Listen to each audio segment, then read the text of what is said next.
I find myself barefoot in the middle of the forest with a single stick in my hand.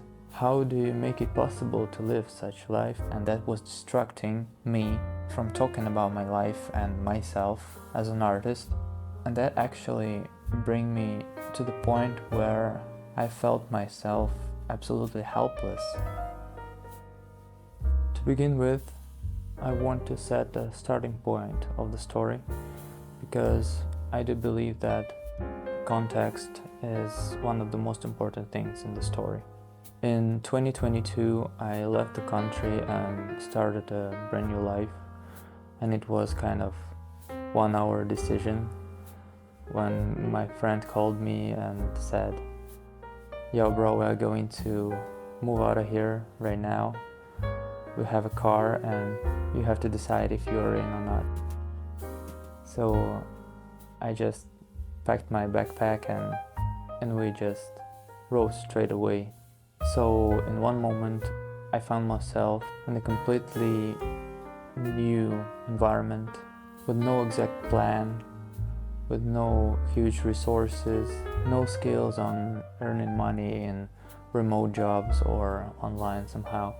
So I started to think, how would I want to build this new life, because I have just blank canvas in front of me.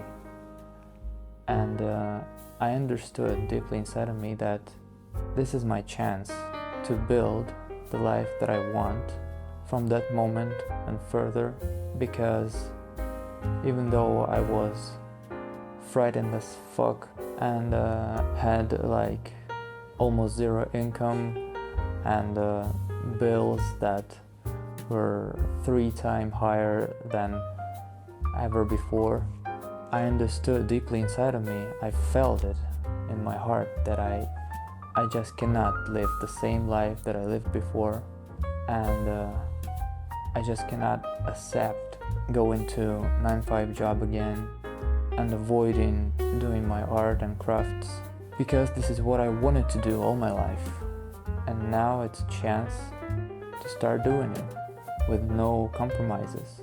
So I was in doubt, of course, and I guess first year I was searching for work and do something to make a living, not related to art. However, I was always keeping that vision in front of me that I will build a lifestyle of an artist, and that's where I am now.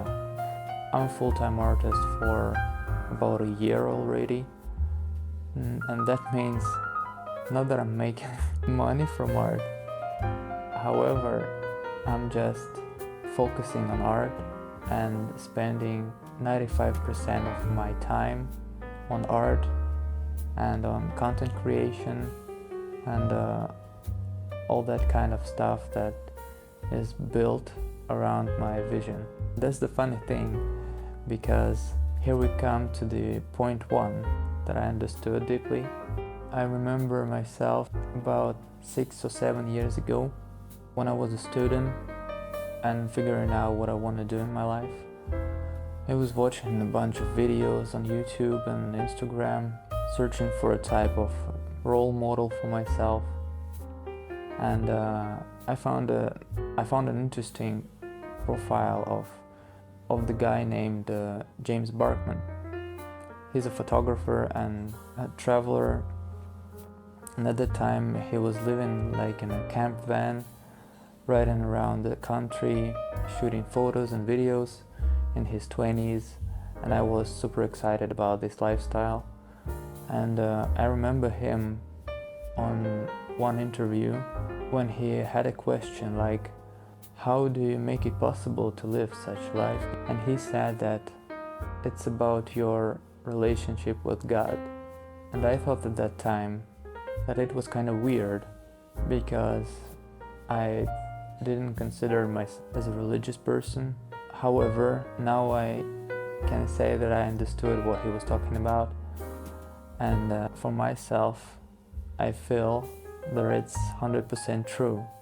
The only explanation of the ability to live the life that I'm living right now is kinda feeling of support from God, from the universe, whatever, because I was brave enough to follow my calling and let everything else go away.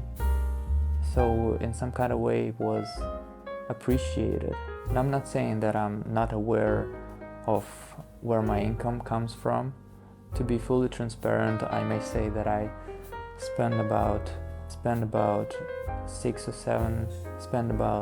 or 8 hundreds of dollars per month, and my constant income is about $300, which comes from the property that I have for rent. However, another half of my bills is covered by some mysterious and lucky circumstances. So, as I say, I'm not gaining income from my art. However, I'm not putting any effort to make money in any other way. So I'm fully focused on art, on social media, and that's how I live through every single day. So yeah, the first point is kind of weird, but sometimes you have to let go of control, just follow your calling, put yourself in trust to God, to universe, to your fate, whatever you believe in. And just like in those stories from the Bible about walking on water, you just have to trust the process and pull all the effort in the thing that you believe in, and everything will just happen for you. Well, it's how it happens to me. Maybe it will not work for you, but I only can share my own experience on that point. So yeah, and let's switch to the point 2.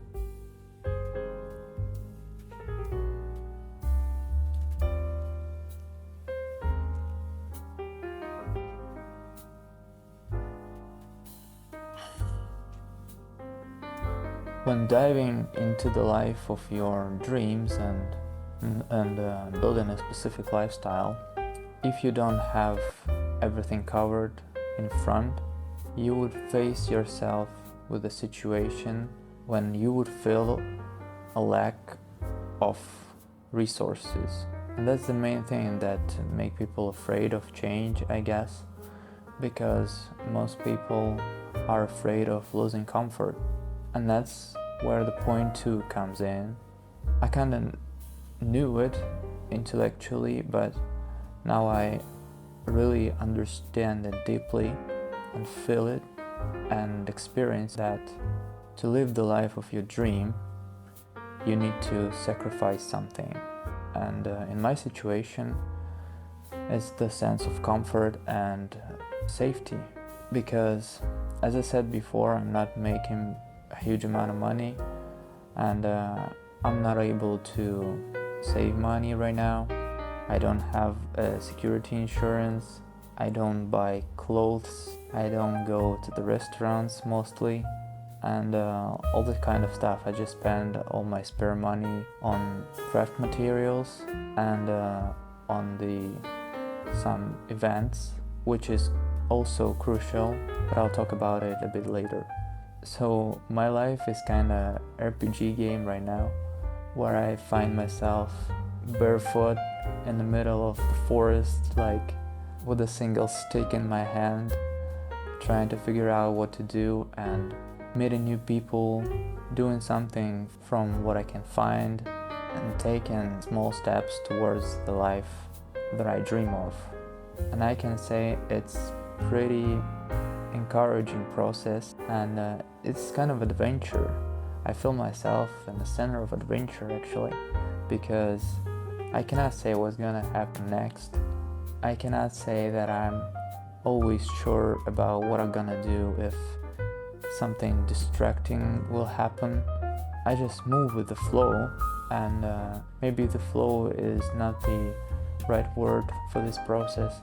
I'm just moving towards my dream and using every circumstance around me to help me move faster and more effectively, And talking about the flow, I mean that I don't have things covered.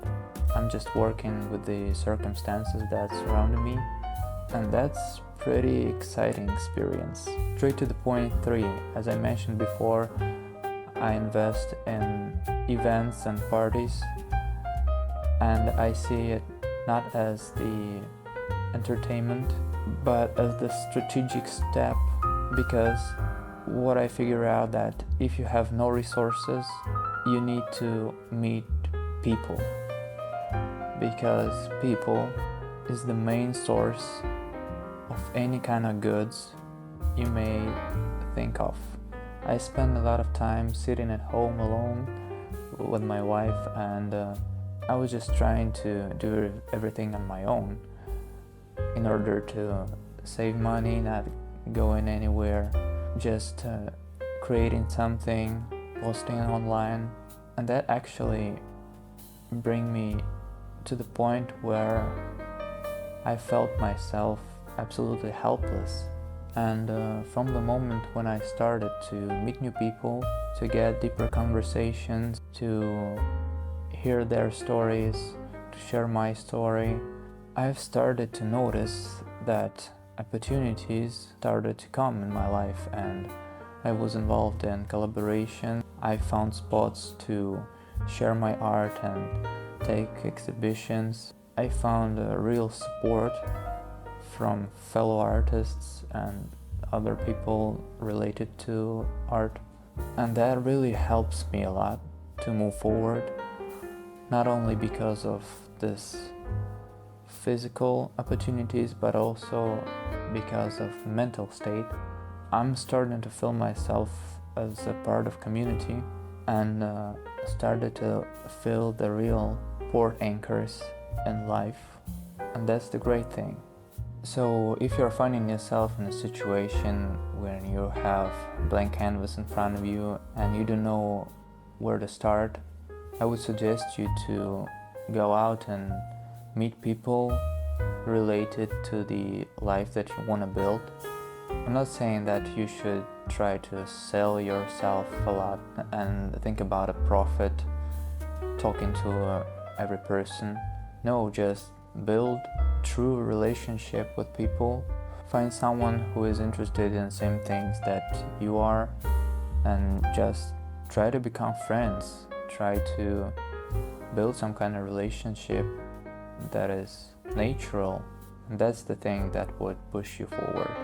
And I may say that I have visited some kind of networking parties where people are about to meet some kind of partners and stuff, and I didn't find it very useful in my personal experience, because I believe it works more for people who are trying to make a business or some kind of commercial stuff. But in art sphere, people are more like natural. I don't know, they just live their lives. They are not seeing art as a business, so if you treat it as business, they get distracted in your conversation, and it is not leading to anything. And I guess we've come to the last point that I wanted to share now, and it's the self-identification.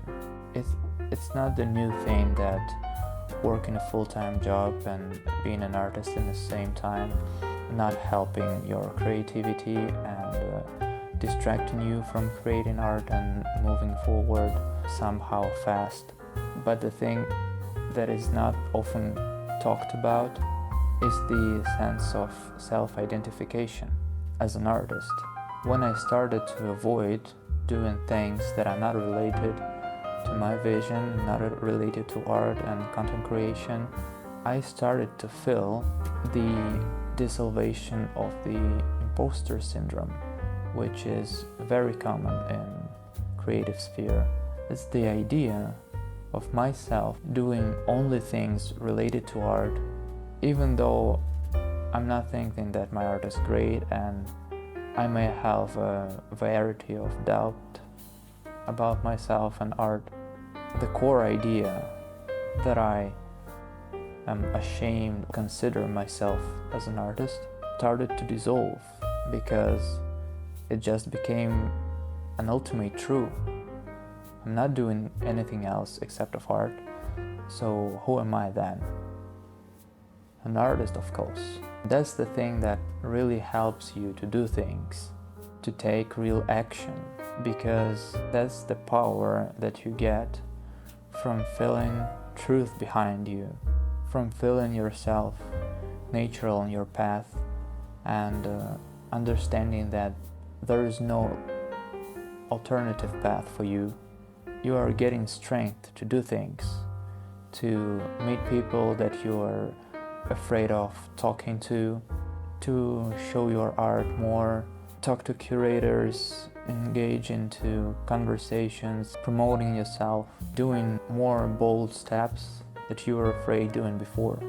So I may say I'm a very introversive person, and I always was very afraid of taking conversations with people that I barely know.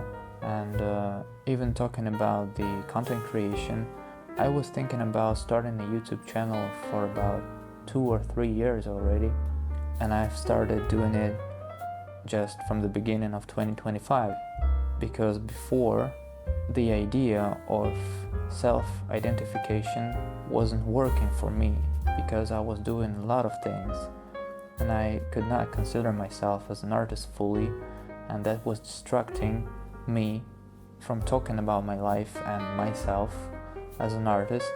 And that's the kind of feeling you have to deal with as soon as you can. So yeah, quitting your job and avoiding doing things that are not related to your identification, lifestyle, or whatever you call it, helps you to focus deeply on your thing and take more bold and brave steps towards your dream. And that's the huge change in the mindset.